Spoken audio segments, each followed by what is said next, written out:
There are bonds that are never signed on paper, yet they bind people more powerfully than any spoken vow. When an empath meets a narcissist, what unfolds is not a love destiny, but a collision between two unconscious worlds, one carrying an unrecognized light, the other carrying a darkness never confronted. Jung called this moment the rise of archetypal magnetism, where two ancient wounds recognize each other before the conscious mind can understand what is happening. What we often call a soul contract is not rooted in metaphysics. It lives in the parts of you that remain unhealed. It is those parts that pull you toward the narcissist, as if you owe them something, an invisible promise, an unfinished lesson, a fragment of wounded memory locked away long ago. You don't realize this at first. You only feel an inexplicable pull drawing you into a journey your heart fears yet cannot look away from. And then, when the relationship begins to reveal its shadows, the subtle manipulation, the bottomless emptiness, the endless demands, you become even more convinced that you must stay, that you are the light meant to save them. But a soul contract was never created to keep you in suffering. It exists to force you to see the parts of yourself you have long abandoned. The narcissist is merely a distorted mirror reflecting your fears, your limits, and the fragments of your shadow you've never dared to face. For this reason, breaking the contract is not about leaving a person, it is about leaving behind the version of yourself once bound by illusion, by old wounds, and by self-forgetting. It is the journey every empath must eventually walk, from unconscious attraction to the collapse of illusion, to awakening the moment you realize that your true power was never in holding someone together, but in reclaiming your own soul. You were never meant to complete their story. You were meant to return home to yourself. And when you finally do, the soul contract that once bound your two unconscious worlds dissolves as if it had never existed at all. Part 1. The archetypal collision. When light touches shadow. There is a principle Jung repeated throughout many of his works. The most important things in life are not chosen by the will, but arranged by the unconscious. When an empath enters the orbit of a narcissist, it isn't the result of logical choice. It is the collision of two energetic fields, each carrying opposite poles of an ancient psychological tragedy. They believe they come together because of affection, resonance, or a rare depth only the two of them can understand. But the truth is, this entire initiation unfolds in the darkness of the unconscious, where archetypes operate far beyond the reach of rational thought. The empath does not realize they carry within themselves a kind of light they have never fully acknowledged. The ability to feel another's pain as their own, the ability to see through layers of defenses most people cannot perceive. This light is not a bright, boastful radiance. It is a quiet illumination, the light of compassion, inner depth, and intuitive perception. And that very light awakens the dormant shadow within the narcissist. Not the shadow of evil, but the shadow of a wounded self, the shadow of the abandoned child, the shadow of an ego that has never been seen correctly. And the narcissist does not approach the empath out of love, at least not in any healthy sense of the word. They approach due to an unconscious reaction. The empath's light shines directly onto parts of themselves they have spent a lifetime hiding. They are drawn in not because it feels comfortable, but because they sense in the empath a healing potential they themselves are too afraid to touch. The empath becomes the mirror archetype, the reflective surface that reveals truths the narcissist has always fled from. This is why the empath-narcissist encounter always feels fated. It does not happen on the surface, it unfolds in the deepest layers of psyche and spirit. When these two energetic fields collide, a kind of soul contract is activated. Not a mystical contract in a supernatural sense, but a Jungian one, two wounded archetypes recognizing one another and triggering the process of confronting their own shadow. The empath sees in the narcissist a lost soul that must be helped, almost as if saving them means saving a hidden part of themselves. Meanwhile, the narcissist sees in the empath an energy source that can sustain the broken ego they have never had the courage to repair. This is not an external process, it is an unconscious constellation. Jung described relationships of this kind as a asterisk constellation, asterisk, a natural alignment of mutually resonant shadow material. The empath rarely recognizes this. They believe they are falling in love, but what is truly happening is that they are being drawn into a lesson their soul has carried for a very long time. The empath enters with their heart. The narcissist enters with their wounds. And that is where the imbalance begins. The empath's light does not only illuminate the parts of the narcissist they are proud of, it exposes the parts they have buried. In that first moment when eyes meet, the empath does not realize they have become the awakener of shadow. Not an awakener meant to destroy, but to reveal. Because light always exposes what is hidden. This is the primordial tension from which the soul contract is formed. Contrary to what people believe, narcissists are not consciously manipulating at the beginning. In the early stages, they too feel reborn upon meeting the empath, someone who understands, listens, senses their fragility without judgment, someone who soothes the inner chaos they have never been able to tame. But this relief quickly awakens a deeper terror, the fear of being seen. For them, being seen is not connection, it is existential threat. Their entire identity is built on hiding their truth, and the empath's light, by its very nature, becomes a danger to their psychological survival. Meanwhile, the empath looks at the narcissist and sees a wounded soul, someone who will change if only they are loved enough, someone misunderstood, someone who simply needs to feel that they won't be abandoned. The narcissist's pain activates the healer archetype within the empath. This is the moment the soul contract begins. The empath unconsciously believes they were sent to save. This is the root of the bond, not love, but unconscious responsibility. As the empath moves closer, they do not realize they are stepping into a psyche theater, a psychological stage where the narcissist plays the perfect role. Someone who loves deeply, feels intensely, and cares genuinely. But this persona is crafted to draw the empath in, not to reflect truth. And the empath, with their open heart, does not see the early red flags. They are swept into the story woven by the narcissist, the sincere words, the intense attention, the emotional presence they have never received from anyone else. All of this convinces them they have met the right person. But in reality, they have only met the right lesson. And it is here that the soul contract locks into place, not through a promise, but through a feeling.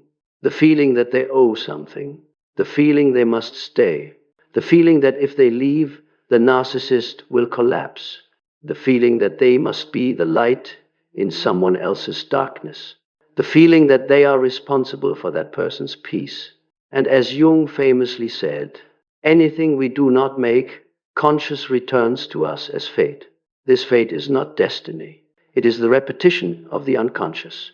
From here, the empath begins to blur the line between compassion and unconscious self-sacrifice. They believe they are loving from the heart, but they are loving from pity. They believe they are healing, but they are slowly sinking into someone else's shadow. The narcissist, sensing exposure, begins covering up again, crafting new masks, projecting their flaws onto the empath, and eventually weaponizing the empath's pain to maintain control. But all of it began with one simple truth. Two unconscious minds recognized each other. And when two unconscious minds meet, a contract forms not to bind, but to liberate. It is created so the empath can rediscover the parts of themselves they abandoned: boundaries, intuition, self-worth, and the ability to love without self-destruction. It is created so the narcissist can face the inner child they buried long ago. But because the narcissist refuses to face that shadow, the entire journey becomes a lesson for the empath. Part 2, when the soul contract tightens, projection, emotional addiction, and the unconscious loop. If part 1 is the moment light touches shadow, then part 2 is the stage in which the two unconscious forces begin to intertwine, creating a bond so powerful that both the empath and the narcissist struggle to break free. This is the locking moment of the soul contract. The striking thing is that this lock never forms in peace. It forms in chaos, not in harmony, but in instability. Not when you feel loved, but when you feel compelled to love more. Jung said we do not love the real person, we love the image our unconscious projects onto them. And in this stage, projection becomes the glue that binds the empath to the narcissist.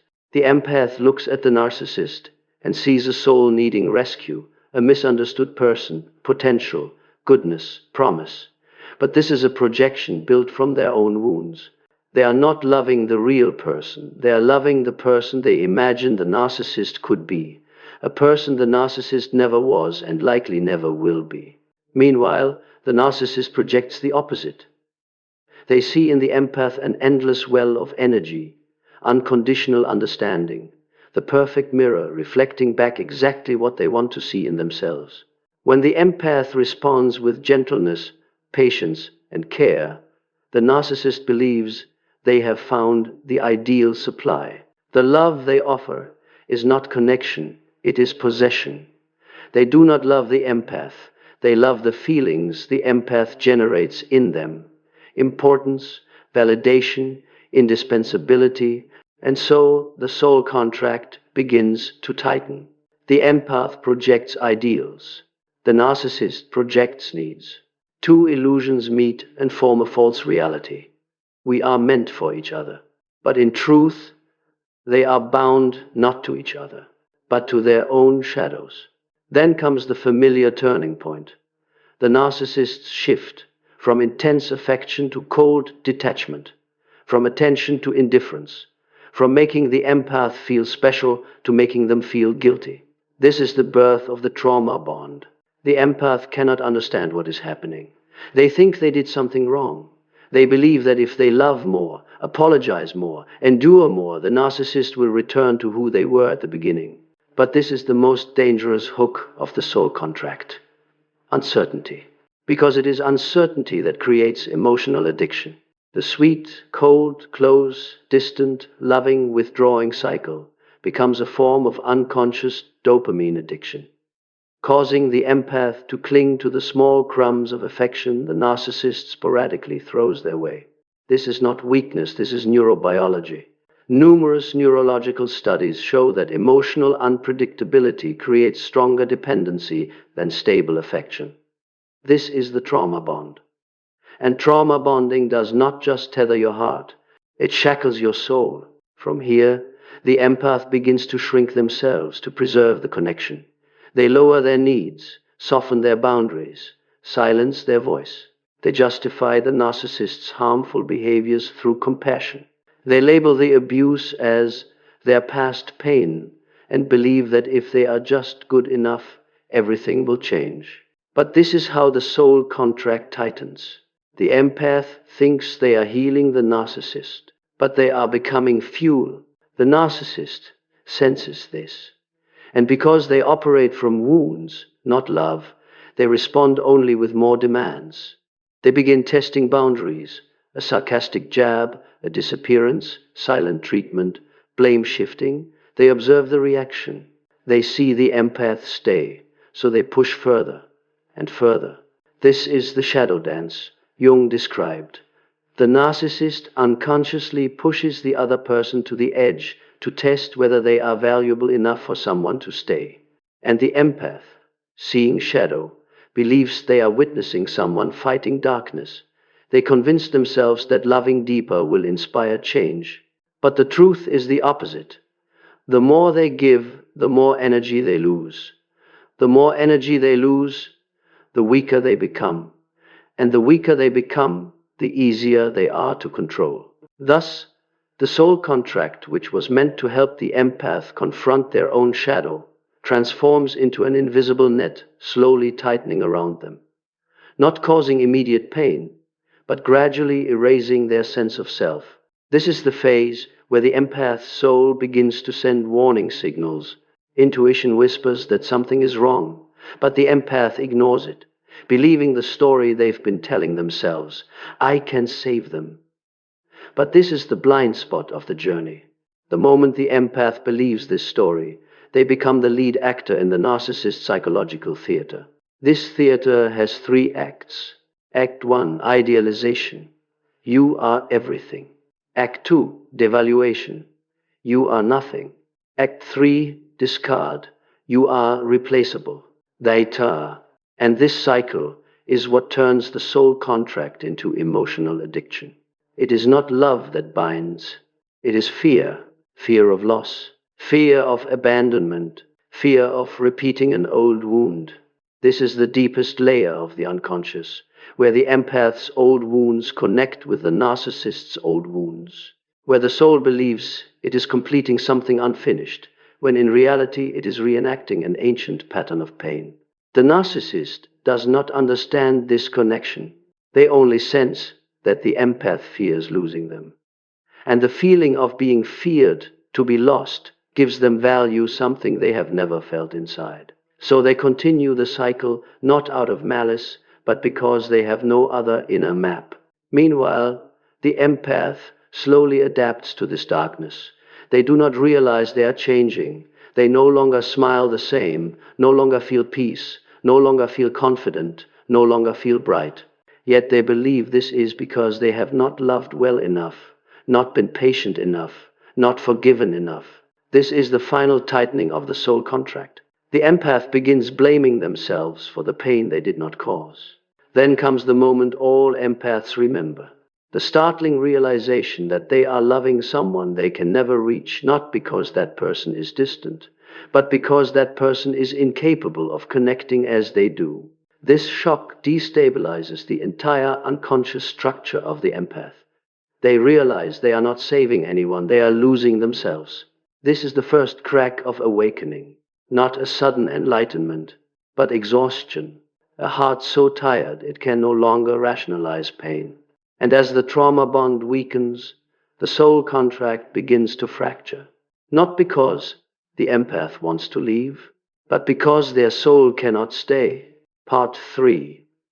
The breaking point.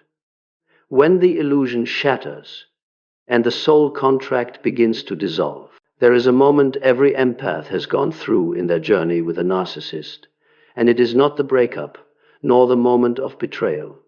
It is the moment they see, for the first time, clearly, without projection, without hope, without emotion, without the story they've been telling themselves. Just one brief moment, but powerful enough to make the entire psychological structure that the soul contract built inside them begin to collapse. This moment is not loud, not dramatic, not a cinematic shock. It usually arrives in a situation so ordinary it's almost surprising. A careless comment, a pair of eyes cold as stone, a thoughtless act repeated one time too many, or a moment when the empath realizes they are crying and the other person simply does not care. It is the moment when the empath's unconscious, which has endured for far too long, blurts out a question their psyche has avoided for years. Why am I here? That question is the first crack, and once it appears, it cannot be erased. It just sits there, quiet and patient, like a speck of light in a dark room, shining on truths the empath does not want to see. This is the withdrawal of projection, one of the most important mechanisms in Jungian psychoanalysis. From here on, the empath stops seeing the narcissist through the image they once constructed. They begin to see with the eyes of the soul, not the eyes of a wounded heart. The narcissist senses this immediately, instinctively, not with the intellect, but with a deep primal fear. When the empath's gaze changes, they no longer see unconditional admiration, no longer see endless softness, no longer see that desperate urge to fix everything.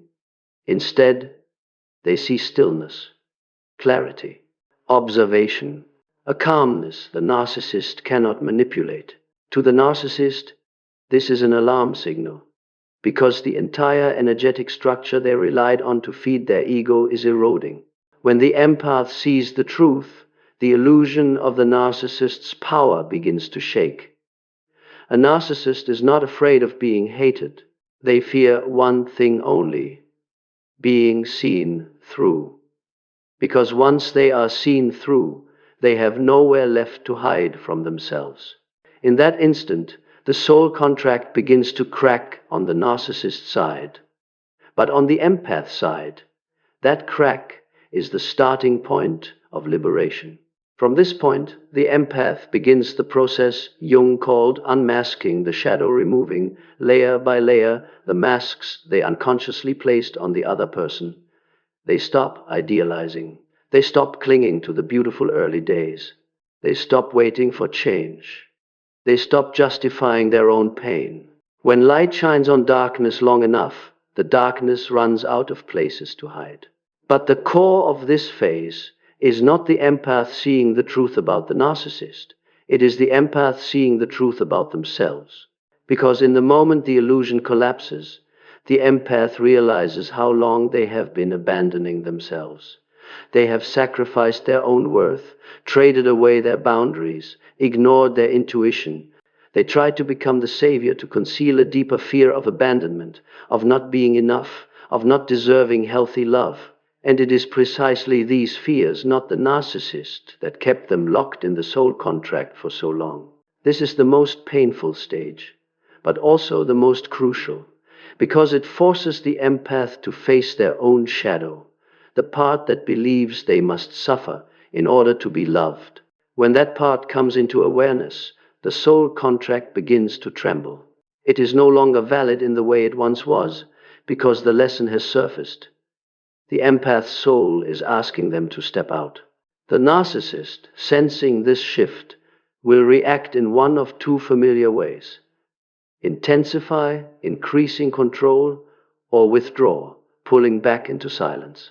Both strategies aim to drag the empath back into the old loop. But this time, the empath no longer reacts the same way. Exhaustion has overtaken hope. Awareness has overtaken fear. Truth has overtaken illusion. And so, the narcissist's old tactics start to lose their power. This is what truly terrifies the narcissist, not the loss of the empath as a person, but the loss of access to the empath's unconscious. A narcissist does not live off love. They live off other people's emotions. When the empath stops reacting, the soul contract is automatically deactivated on their side. It is like an unconscious door closing, stripping the narcissist of the one thing they always needed but could never create: life energy in the form of someone else's attention. Meanwhile, the empath enters a transitional phase. They no longer believe in promises, no longer rely on hope, but they may not yet have the strength to leave completely. This is the liminal phase Jung described in the individuation journey. It feels like standing between two worlds: the old world in which they are completely drained, and the new world they do not yet know how to enter. But even in this in-between state, one thing has changed forever. They no longer see the narcissist as the answer. This shakes the soul contract once more, because that contract can only exist as long as the empath believes they owe the narcissist something. When that sense of debt dissolves, the bond weakens. When they look back and see the truth of the journey, they begin to realize this relationship was never a romantic destiny. It was a mirror initiation, a rite of passage, forcing them to confront the deepest layers of their unconscious. And then another moment arrives, the moment of release, when the empath realizes they can leave without closure, without an apology, without answers, without anyone acknowledging their pain. They realize they do not need the other person to understand them, to change, or to become anything at all. When this awareness appears, an invisible cord snaps. It makes no loud sound, but it is unmistakable. The empath's soul knows. The contract has reached its end. And the strange thing is this: in that realization, The empath suddenly feels lighter, not because everything is healed, but because they can finally feel themselves again. The self that was blurred by illusion begins to come back into focus. They no longer have to love through pain.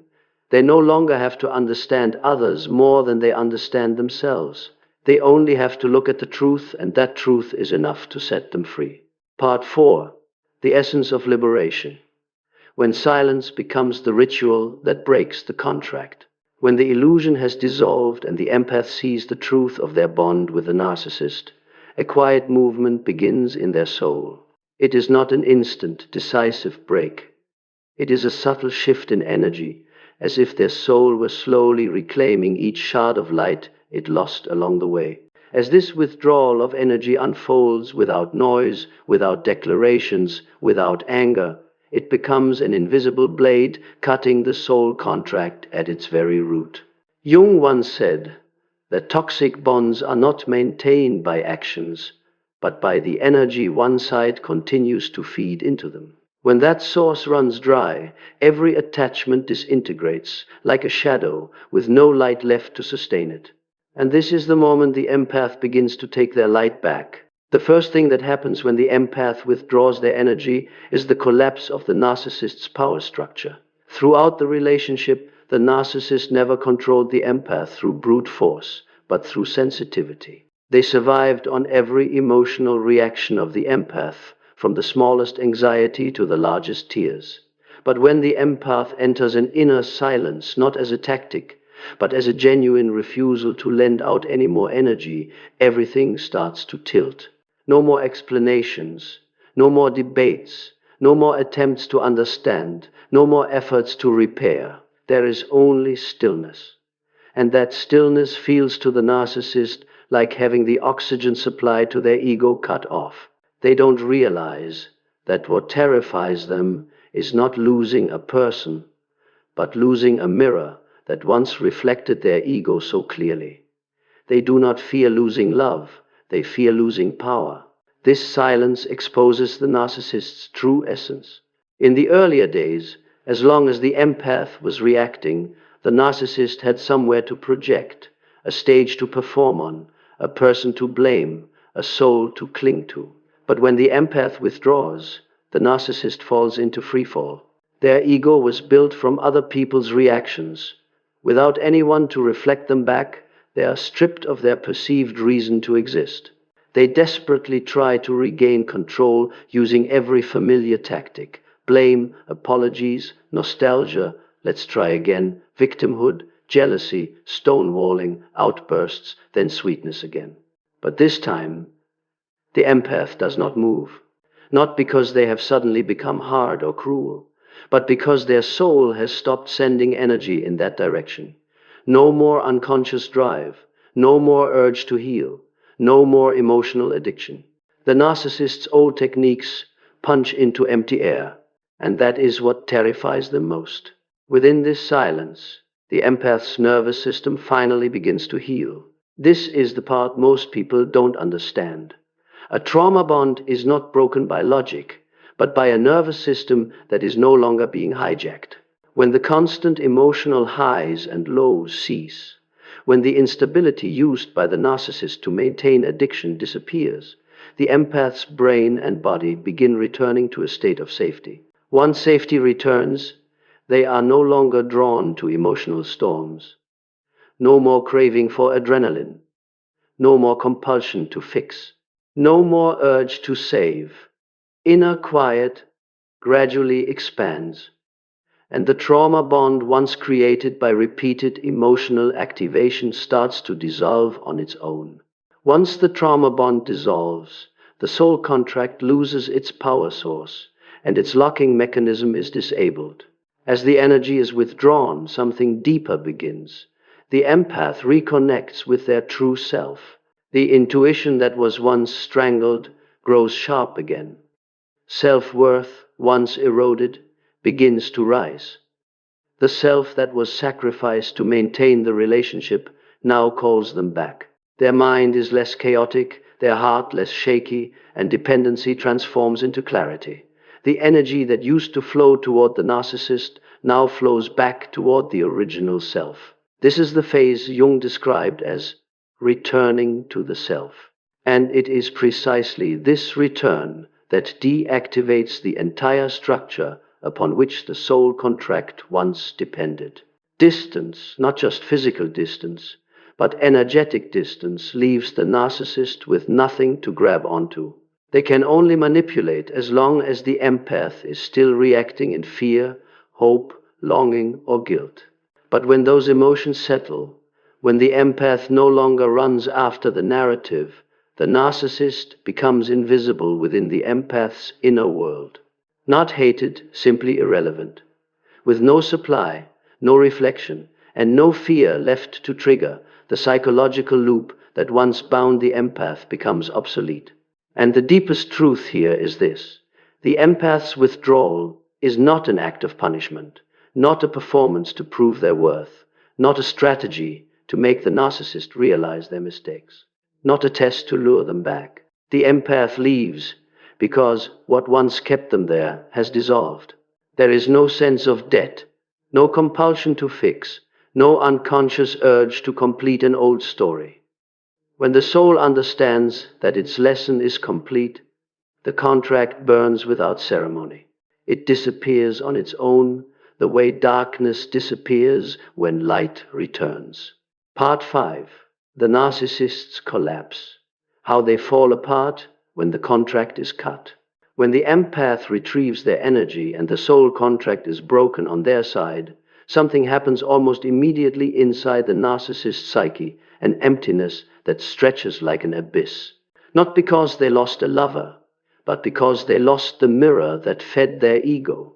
Without your reactions, they have nowhere to see themselves, no structure on which to project their idealized image, no supply to hold together the shattered pieces they hide in their unconscious. And it is precisely at this point that the collapse begins. There is a truth empaths often don't realize until long after they've left. Narcissists are not afraid of losing love. They are afraid of losing their reflection in the eyes of others. They don't know how to love in the language of the soul. They only know how to exist through other people's energy. When you withdraw that energy, the entire psychological architecture inside them shakes like a building resting on rotted pillars. The collapse does not happen on the surface. It happens at the deepest point, the one they never allow anyone to see. First comes confusion. The narcissist cannot understand why the tactics that used to work suddenly fail. They try guilt, nostalgia, playing the victim, explosive anger, withdrawal, sweetness, but every rope they throw just falls to the ground without touching you. Your silence becomes an empty space they cannot fill, and it is that silence that sends them into panic. They are not afraid of distance. They are afraid of meaninglessness. When their ego is no longer validated through you, they feel as if they are dissolving. Then comes the stage of anger. This is not anger at you. It is anger at the truth they are forced to face now, that you are no longer standing there to absorb it for them. This anger turns toward everything, toward you for no longer submitting, toward themselves for failing to control, toward the world for not providing a replacement for you, and toward the bottomless pit inside they still refuse to confront. Their rage is not a feeling. It is the eruption of repressed shadow. And in this eruption, you will see clearly how deeply they depended on your energy. But the anger is only the surface. Beneath it is something far more dangerous: ego crisis. Once the empath has left, the narcissist must face the reality that they do not have a stable self, no inner core to hold them up. They survive through temporary ego states reflected from others. When those reflections are withdrawn, they fall into what psychology calls ego fragmentation. They feel disoriented, worthless, meaningless, and most of all, unable to feel that they even exist. This is why they attempt to hoover, not to love you, but to locate themselves again in your energy. But this time, hoovering no longer works, and that is what pushes them into true collapse. This collapse is not always visible from the outside. Many narcissists appear to be doing just fine. They find new supply, they post happy pictures, they show off a new story, they try to prove they are thriving, but it is all just fresh paint over old cracks. Because deep inside their psyche, one thing has not changed. The only person who ever truly saw them, the only one who ever gave them the clearest reflection of their ego, is gone. When they cannot replace you, they do what they do best: try to create another illusion. They rush into new relationships to regain that sense of reflection. But these new illusions are thin and short-lived. No one responds to them the way the empath did. No one understands them as deeply. No one reflects their ego as clearly. They feel the difference immediately. And that is when they confront the memory of you like an old addiction resurfacing. Not the memory of love, but the memory of supply. They do not miss you as a person. They miss how they felt when you were there. The collapse deepens when they realize you are now different. No longer in pain, no longer afraid, no longer waiting, no longer attached. Watching you move on with your life forces them to face the truth they hate most. They no longer have power. This is the narcissist's deepest wound. Not losing a person, but losing control over a soul that once belonged to them unconsciously. From here, they begin to experience what Jung called shadow panic. Panic in the face of their own shadow. They are forced to confront the parts of themselves they buried the deepest. The emptiness, the wounds, the fear, the unloved child, the emotional immaturity. But because they have no inner map to work with these things, they run into new relationships, into work, into success, into applause, into anything that keeps them from looking into the expanding emptiness inside. What they do not understand is this: the more they run, the larger that emptiness becomes. Without you, they have lost the only medicine that ever covered the wound. They do not know, and may never know, that your leaving was their one true opportunity to see themselves clearly. But they refuse to look. Not because they can't, but because they don't dare. Paradoxically, their collapse becomes your rising. As they lose energy, you reclaim it. As they lose control, you reclaim your boundaries. As they lose their mirror, you finally look back at yourself. This is the paradox of the empath narcissist journey. When the contract ends, one side collapses and the other awakens. Part 6. The empath's rebirth. When your soul returns and a new self is born. When the soul contract is cut and the narcissist's collapse has unfolded on the side of shadow, what follows for you is not an immediate sense of victory or relief. What comes first is emptiness, a strange inner space, a silence you have not felt in many years. For the first time in this entire journey, you are no longer living in reaction, no longer orbiting someone else's emotions, no longer bound by the old emotional addiction. But this emptiness is not loss.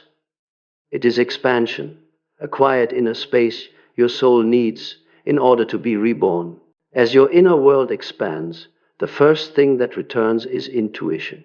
Not the intuition that was once distorted by hope or fear, but original intuition, the small inner voice that was drowned out by emotional storms. You begin to hear it clearly again.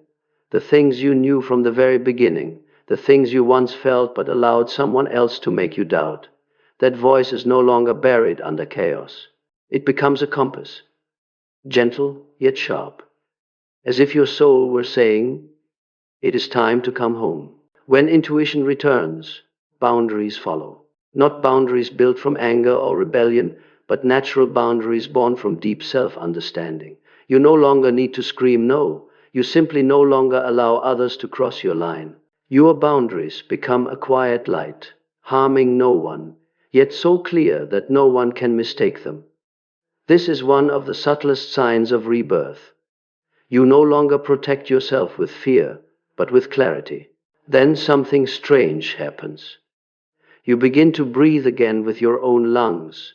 There's no longer the sense that someone else is holding the switch to your emotional state, no constant fear of abandonment woven into every breath, no chronic tension keeping you on high alert. Your body, once locked into the tight grip of the trauma bond, begins to soften. Your nervous system, once constantly triggered in the relationship, begins to cool down. Your mind, once dragged through endless emotional storms, begins returning to a baseline of safety. This is the deepest form of healing, inner safety. As you start to feel safe within yourself, the next thing that arises is regret. But not regret for losing them, regret for losing yourself. You look back at the time that has passed and see the pieces you abandoned, your spontaneous laughter, the light in your eyes, the dreams that once felt alive. You realize you were pulled into a story that was never yours, that you loved in a way that required you to forget yourself. But this regret does not pull you down, it lifts you up. Because from that regret, you begin to gather the parts you left behind, like picking up scattered shards of light from a soul that once was fractured. An empath's rebirth does not happen all at once.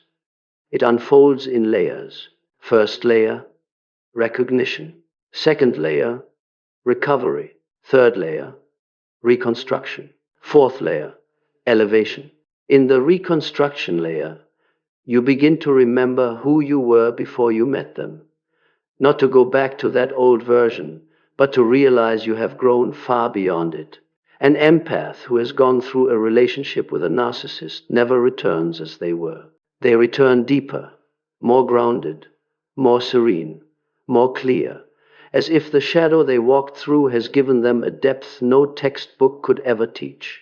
You start putting yourself first, not out of selfishness, but out of awareness.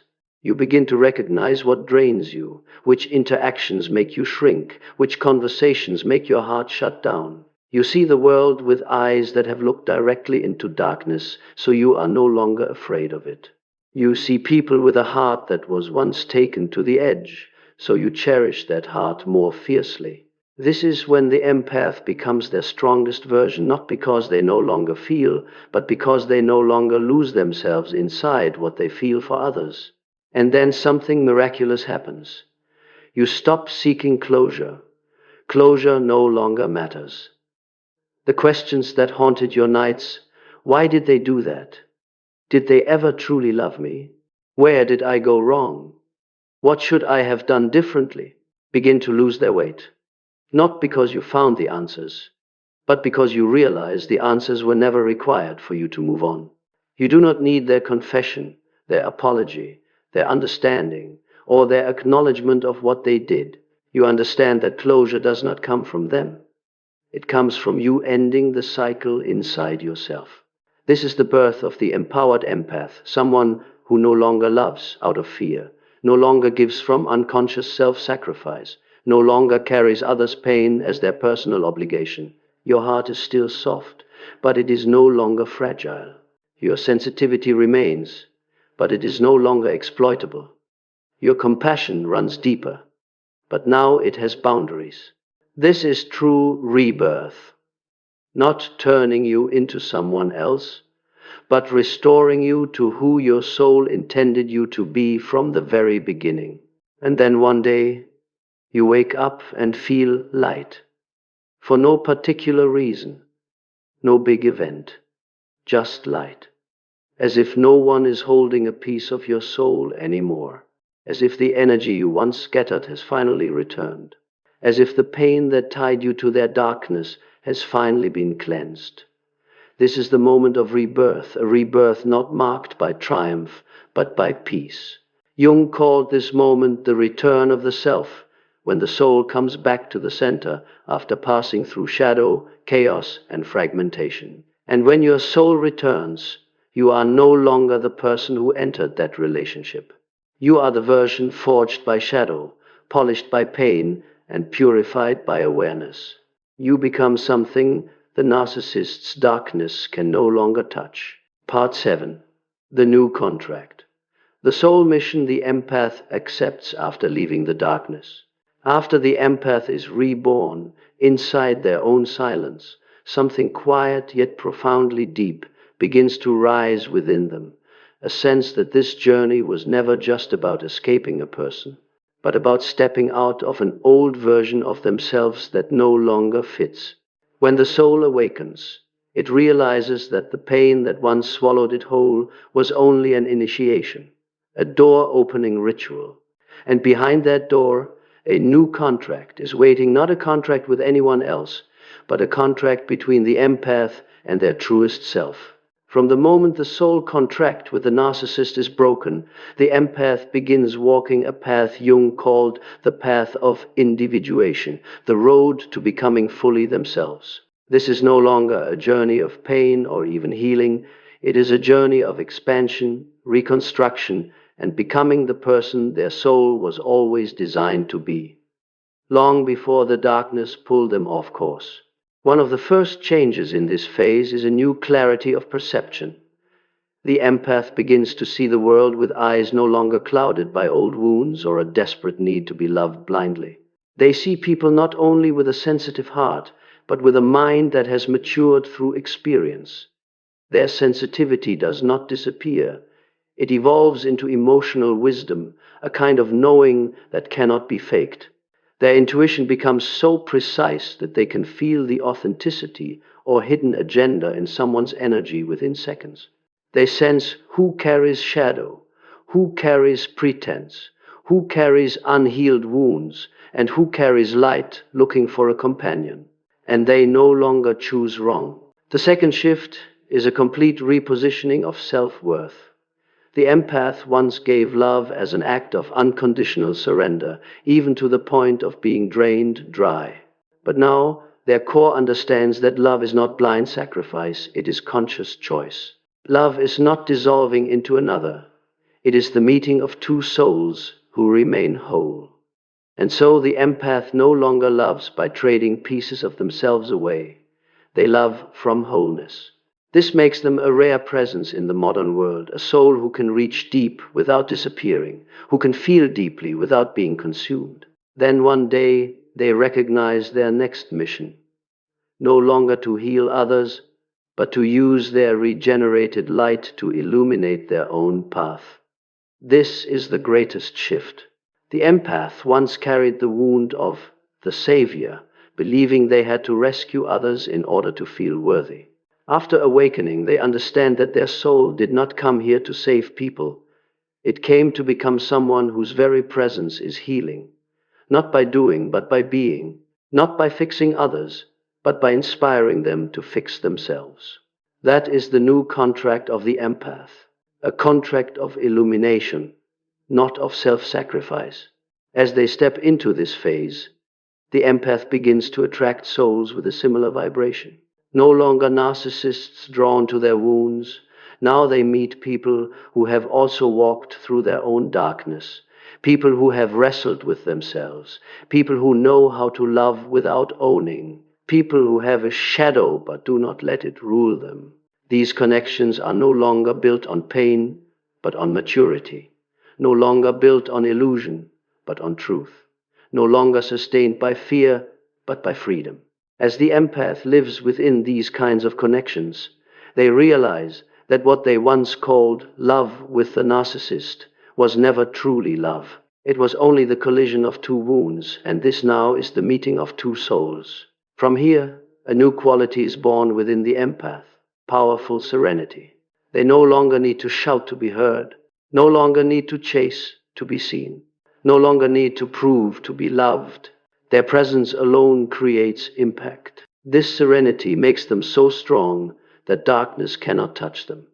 This is the energy of someone who has completed their greatest lesson and has taken their soul back from the hands of the dark. And then they see a truth very few ever notice. The connection with the narcissist was not a punishment, it was an initiation. Without that darkness, they would never have discovered the full extent of their strength. Without that breakdown, they would never have entered the path of rebirth. Without that cycle, they would never have realized that their soul deserves more love than anyone who ever came and left. This is the birth of the new contract. No longer a contract built on fear, No longer a contract built on wounding, no longer a contract built on trauma, but a contract between the soul and itself. A contract that says they will never again lose themselves just to keep someone else. They will never again walk into someone's darkness if their own light is not yet strong enough to avoid being swallowed. They will never again love someone just to hide their own wounds. They will enter every connection from fullness, not from lack. Their soul, after everything, is the most sacred place they must protect. This new contract leads the empath into an entirely different life. A life where they are no longer pulled by the unconscious, but guided by consciousness. A life where anyone who comes near them must walk in honesty. A life where old shadows are just stories they tell, not pits they fall back into. A life where they become the sovereign empath, the empath with full spiritual authority over their own life. Part 8. The completion. When the soul confirms the lesson is over and the cycle never returns. When the empath has walked through the last remnants of a broken contract. When the light they've reclaimed is strong enough. And when their true self has returned to the center, an invisible yet pivotal moment occurs. The completion, the soul's confirmation that the lesson is finished. This moment does not arrive with bells or drama. It does not come through the narcissist's return or a final confrontation. It arrives in a peace so deep that it surprises you, a stillness you no longer have to strive for, an emptiness that is not loss but the open space of what is now ready to come into your life. The first sign of completion is that the old emotions no longer have power. When their name comes up, you no longer hurt. When you look back on the story, you no longer tremble. When you hear a song tied to an old memory, your chest no longer tightens. Your emotional life no longer orbits around them. No more attachment, no more need to explain, no more desire for acknowledgement, no more craving for an apology. You recognize that what they did once hurt you, but it can no longer harm you. The event is still there, but the pain is dead. And when the pain dies, the old contract turns to dust. The second sign is that your mind no longer runs toward them unconsciously.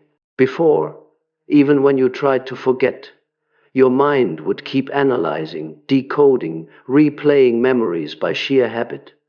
You saw them in fragmented dreams, heard their voice echo in your thoughts.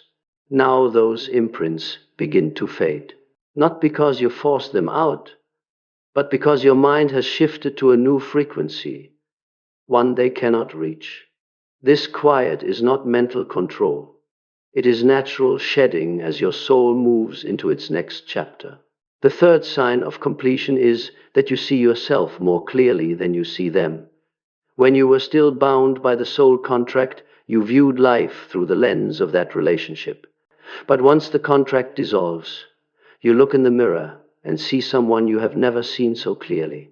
Someone who survived, who grew, who transcended, who refused to be devoured by the dark. You look into the mirror and see not just a person, but a soul that has returned. This is the moment Jung referred to as the centering of the self. The center of your life is no longer them, but you. The fourth sign is the return of your dreams, goals, and new inner promptings. While the soul contract was still locked, all your creative energy was swallowed by the effort to survive that relationship. Once it breaks, that suppressed energy bursts forth like underground water finding a path. You want to rewrite your life. You want to study what you once abandoned. You want to live in ways you once only imagined. You want to open the windows and let light touch the places that were kept in shadow. This is not romanticizing. It is the sign that your energy has been returned, soul retrieval, and from there you begin to live from your true self instead of from constant reaction. The fifth sign, the most important, is that you no longer care what is happening to them. You no longer check what they are doing, who they are with, whether they are happy or suffering. You no longer wonder if they've changed. You are no longer invested in whether they regret anything. You simply stop looking in their direction, and that itself is proof that you are free. People only obsess over what still chains them, When you no longer care, the chains have fallen. This is not cold indifference, it is freedom. The sixth sign is the return of life force. You start to feel brighter, not with a forced, I'm fine, but with a natural radiance rising from a cleansed inner world. Your body feels lighter, your breath deeper, your mind more spacious. You wake up in the morning without that invisible weight on your shoulders. This is the sign that your soul no longer leaks energy toward that old darkness. When your energy is fully contained within you, you become whole. And it is this wholeness that makes the old cycle unable to touch you again. The seventh sign of completion, the one every soul recognizes when it happens, is that the narcissist loses all ability to trigger your emotions. They might reappear in your life. They might send a message. They might try to hoover. They might use old memories. They might attempt to stir up old pain. But everything they do falls into emptiness. No waves, no inner shaking, no returning panic, no reopening of your heart. No reaction means the contract has burnt out completely. This is the clearest proof that your soul has moved beyond that level, not through forced coldness, but through a natural calm so deep it even surprises you. The final sign of completion is a sense of gratitude, not gratitude toward them, but toward the journey. Gratitude that this journey led you back to yourself. Gratitude that it showed you the darkness so you could recognize the light. Gratitude that it took you to the bottom so you could learn how to rise. Gratitude that it made you lose yourself so you could learn how to find your essence again. And gratitude that it pushed you into a place you never would have reached unless you were forced to awaken your own strength. When gratitude appears, the cycle ends. No more hatred, no more resentment, no more pain, no more fear, no more hope, no more regret, only peace. And peace is the greatest proof that your soul has completed its lesson. Part 9, the sovereign state.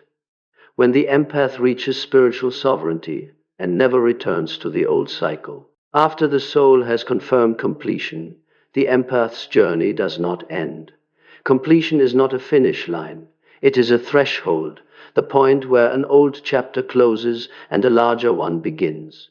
The empath once stepped into this journey with a tender heart, with wounds that had no name, with intuition that was not yet trained, and with a kind of love that could not distinguish between saving others and losing oneself. But after walking through the narcissist's darkness, through fragmentation, through awakening, through rebirth, and finally through completion, they enter a phase Jung called the sovereign state of the self, a state of sovereignty, where the true I is established and no longer shaped by anyone else, any love, or any fear. This phase begins with energetic stability. The empath used to be the most sensitive mirror in every connection. They felt, absorbed, anticipated, and adjusted their energy around others. But now, their energy no longer leaks outward. They become like a still sky. You can look into them, you can feel their presence, but you can no longer manipulate their movement.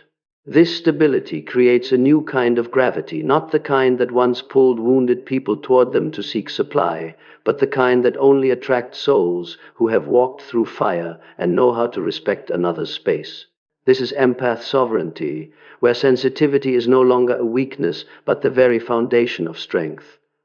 Before, they could feel everything, but did not know how to protect themselves.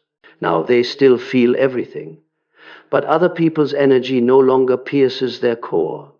This is the greatest transformation the soul experiences: to feel without absorbing, to understand without carrying, to love without dissolving, to listen without losing oneself. This is a level of maturity not every empath reaches. It only arrives after the contract with the dark has been broken. In the sovereign state, the empath experiences a new kind of freedom, not freedom from the narcissist, but freedom from the unconscious patterns that led them to the narcissist in the first place. Freedom from the need to be accepted. Freedom from the fear of abandonment. Freedom from the compulsion to please. freedom from childhood wounds that once erased their boundaries, freedom from loving through self-erasure, freedom from having to save someone to feel valuable. Once the soul contract is broken, this freedom becomes the soul's new anchor. It is not a state of running away from love, but a state of no longer letting love be controlled by wounds. From this freedom, a new layer of awareness emerges, the ability to distinguish between genuine feeling and unconscious compulsion. The empath now understands that not every intense connection is destiny. Not every pull is love. Not every feeling of familiarity is souls meeting again.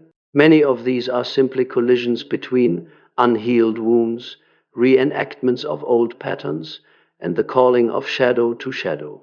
This clarity protects them from entering a new cycle 1,000 times more effectively than before. Jung once said, "Until you make the unconscious conscious, it will direct your life and you will call it fate." And now that they have done this, the fate they once believed in is revealed to have been wounded unconsciousness repeating itself. When the empath reaches the state of sovereignty, a crucial condition appears. The old narcissist or any new narcissist no longer has access to their nervous system, not just to their emotions, but to their nervous system. The empath now recognizes the earliest signs of manipulation, the rushed intensity of a new bond, excessive flattery, invisible demands, irregular emotional rhythms, the need to be constantly mirrored, the avoidance of responsibility, the vagueness around commitment. But instead of giving them another chance like before, they step back, not out of fear, but out of knowing, not to run away, but to discern, not because they've lost faith in love, but because they now protect their soul. At this stage, the empath is no longer drawn into vague, undefined relationships. They love clearly, with clear boundaries, clear intentions, and clear energy. And that very clarity makes them unattractive to those who operate from shadow. Narcissists or any manipulative people will leave early, not because the empath pushes them away, but because they find no hook point to latch onto. Then, as the empath steps into new connections, it is not the other person that has fundamentally changed, it is they themselves. The reborn empath will only open their heart to those who carry mature energy, to those who are not afraid of being seen, who do not use love as a tactic, who do not need someone else to save them. They attract people with foundations, with a stable self, with a shadow they have already faced, and a light that has been refined. This is not a choice made only by logic, but by frequency. They now resonate at the frequency of someone who has walked through fire.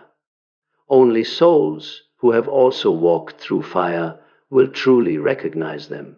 In the sovereign state, the empath develops what Jung might call discerning love, love with awareness, not blind, not rushed, not confusing empathy with connection, not confusing pity with love, not confusing nostalgia with destiny. This is mature love, where heart and soul walk together, not led by unresolved wounds. And finally, when they look back at the entire journey, they no longer see the narcissist as the villain, but as a rite of passage their soul had to undergo to awaken its true nature. They do not romanticize the pain, but they understand its purpose. They do not forget what happened, but they know it brought them to a level of maturity they would never have reached without it. Part 10. The Higher Calling. When the empath accepts their soul mission at a higher frequency. When the empath steps into spiritual sovereignty, where they are no longer swallowed by darkness, no longer driven by the unconscious, no longer bound by invisible contracts, another door begins to open. That door does not lead back to the past, to old pain, to revenge, or to proving anything. It opens toward the higher calling, the soul's summons, at a frequency that only those who have crossed through darkness with their own heart intact can hear. Unlike earlier phases, where survival and healing were the central focus. Higher calling is no longer about getting away from someone. It is about becoming something. This is where the empath shifts from survivor to builder, from the one tested to the one who carries the torch, from the one chased by darkness to the one who knows where that darkness has led them. This phase begins when the empath realizes that their sensitivity, once a burden, has now become a kind of inner navigation system. They sense the right path, not through logic, but through intuition that has been purified. They no longer fear intense emotions because they know how to keep their energy intact. They no longer avoid inner conflict because they have seen the worst of the shadow and survived. This makes them a rare kind of human, someone who is neither swept away by emotion nor shut down by it, someone who feels, sees, discerns, and creates. Higher calling appears when their soul starts asking different questions, no longer, "Why did this happen to me?" but "What can I create from this journey?" From this vantage point, old pain becomes fuel for creation. The wound that once dragged them down becomes the language with which they speak to other souls. The experience that once made them shrink now becomes the power that draws them toward those who need their light, not so they can save them, but so they can show them the way. This is the stage where the empath begins to recognize a deep attribute encoded in their being: collective awakening energy. Not everyone carries this. It appears only in souls with ancient memory, guiding souls, souls that have gone through many cycles of darkness and light, souls whose pain is not only personal, but symbolic. When they realize this, they finally understand why the journey with the narcissist was so intense, so long, and so fierce. It was the threshold test for them to become a carrier of light. In the higher calling, a subtle shift emerges in how the empath interacts with the world. They no longer seek connection through shared pain, no longer need someone to confirm their worth, no longer use their empathy to keep relationships alive.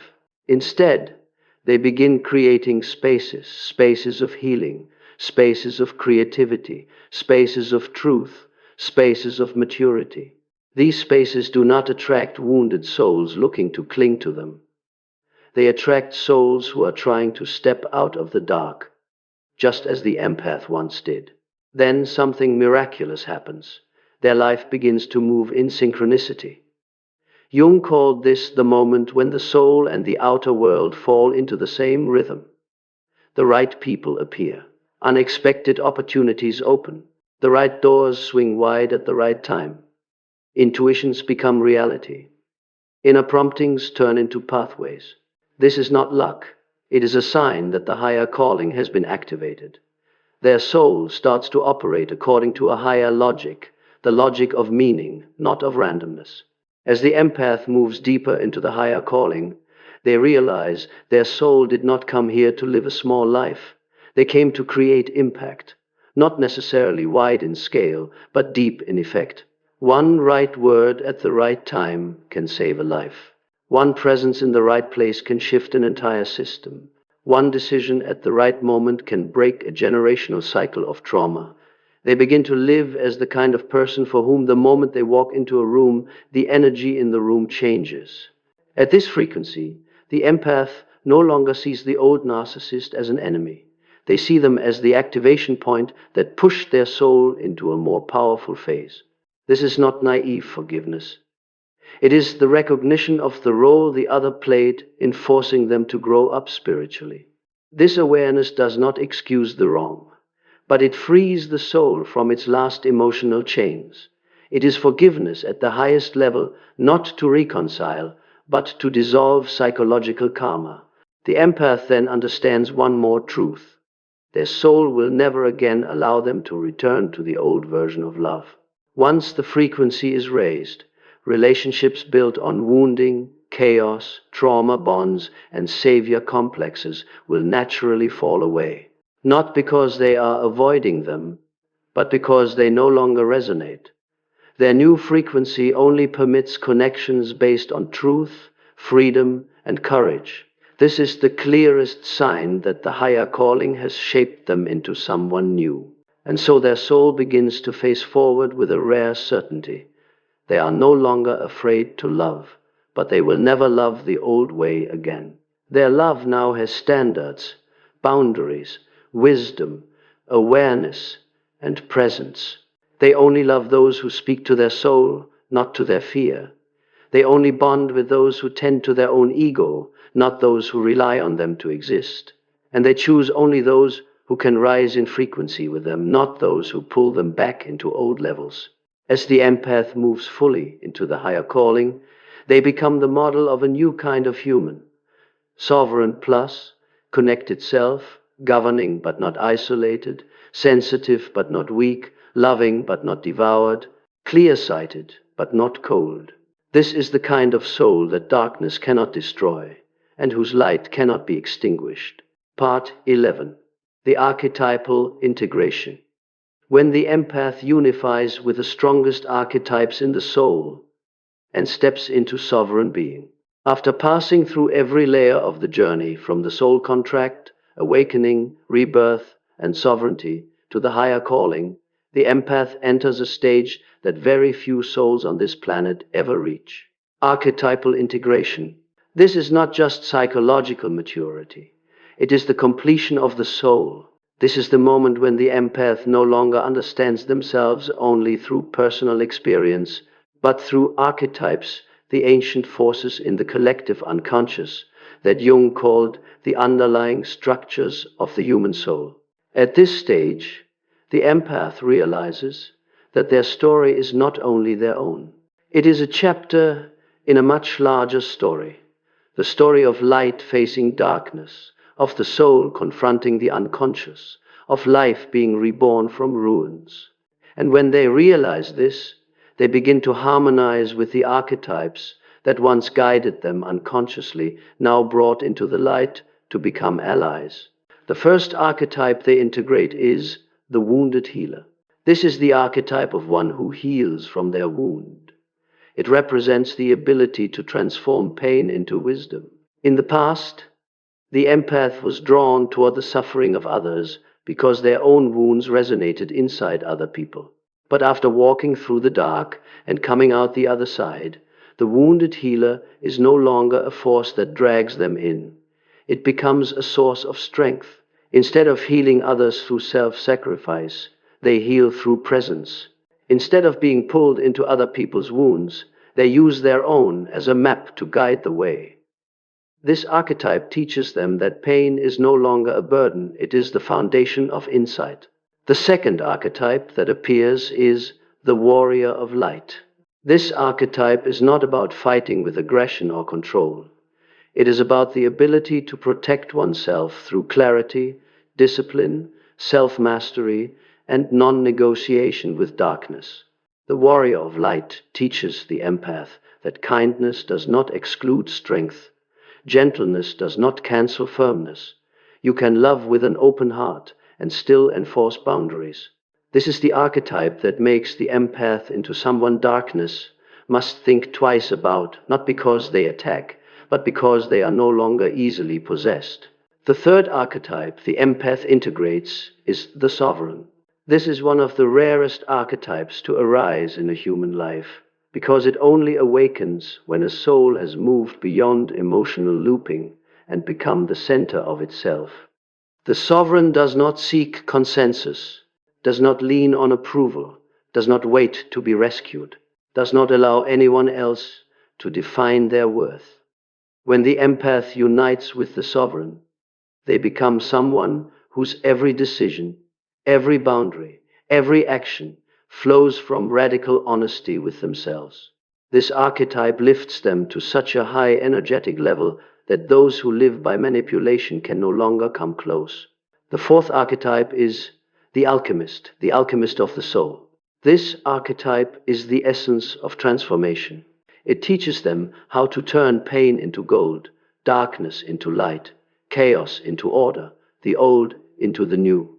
The alchemist belongs to those who do not run from experience, but use experience as raw material to refine themselves. When the empath fuses with this archetype, They become someone who is never afraid of change, never afraid to begin again, never permanently broken by loss. They do not just recover, they evolve.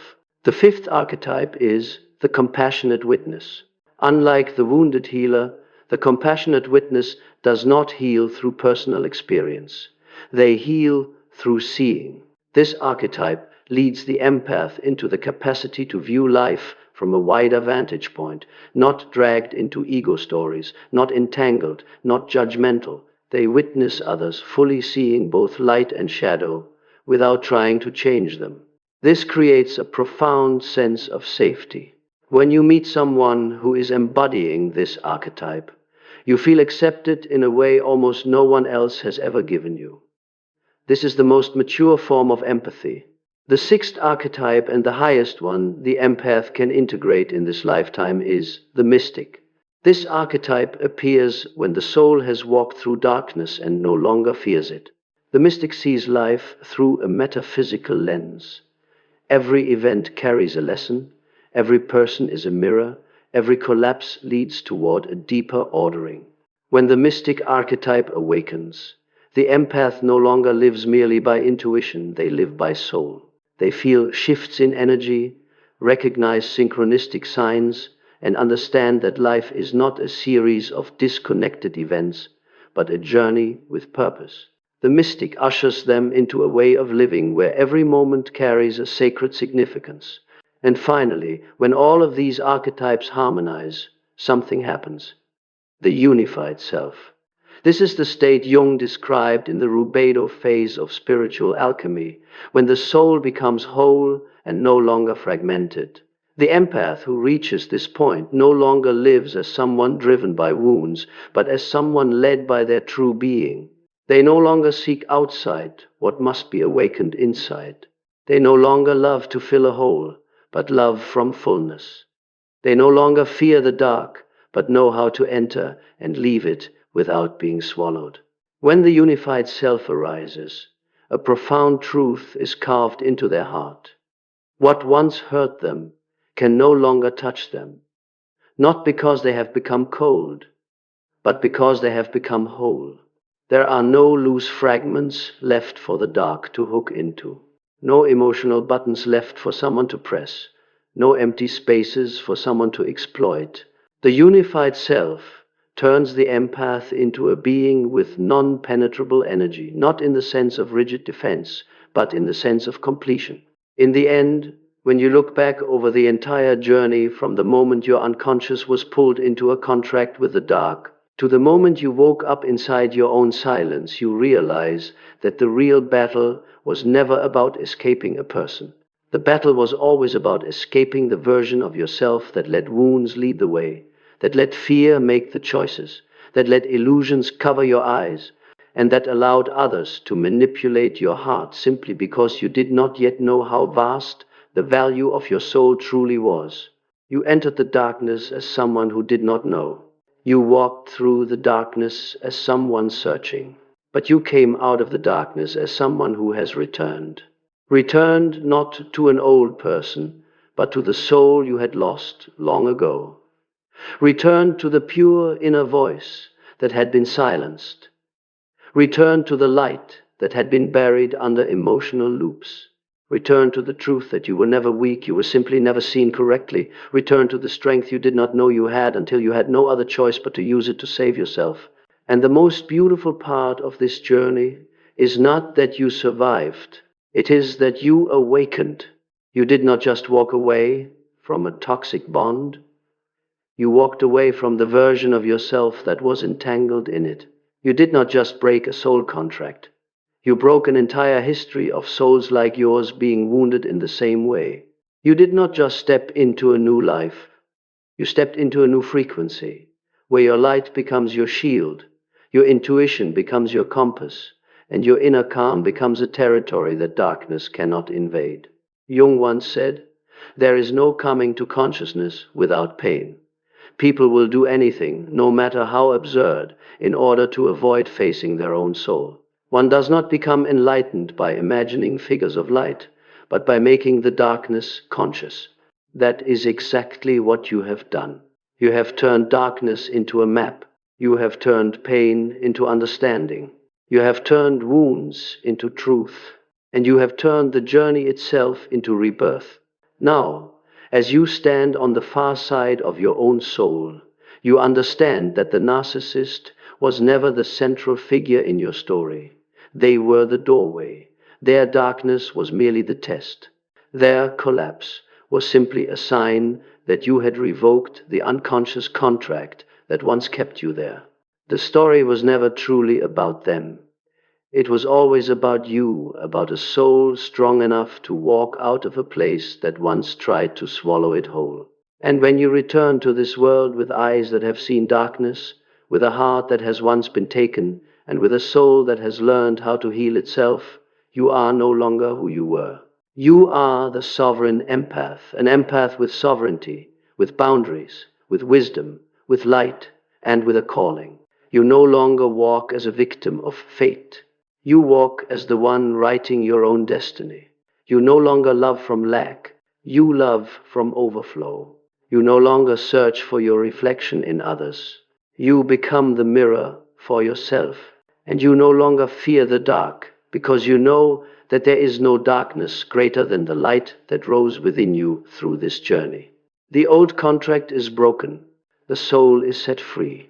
The light is restored.